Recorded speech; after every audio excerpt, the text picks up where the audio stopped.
શ્રીમદ ભગવદ્ ગીતાની વાત જોઈએ તો શ્રીમદ ભગવદ્ ગીતા એ તો પ્રગટ ભગવાન સિવાય બીજું કંઈ છે જ નહીં. કારણ કે શ્રીમદ ભગવદ્ ગીતાની અંદર વારે વારે શ્રી કૃષ્ણ ભગવાને પોતાનો જ ઉલ્લેખ કરેલો છે. એમણે એક જ વાત કરે છે કે મયી સર્વાણી કર્માણી સંન્યસ્ય, તું બધા જ કર્મો મને અર્પણ કર. મન મના ભવ, તું મારામાં મનવાળો થા.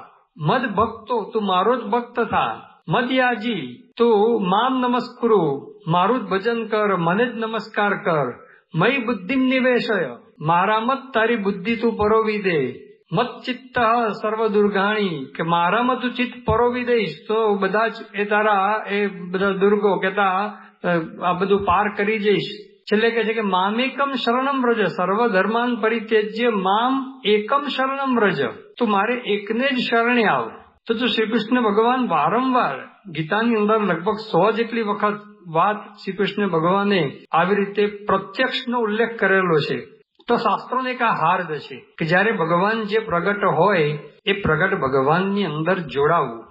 પૂરી કથા સાંભળવા માટે ડિસ્ક્રિપ્શનમાં આપેલી લિંક પર ક્લિક કરો અથવા શ્રવણમાલા ચેનલમાં જુઓ. આવી વધુ કથા સાંભળવા શ્રવણમાલા ચેનલને સબસ્ક્રાઇબ કરો.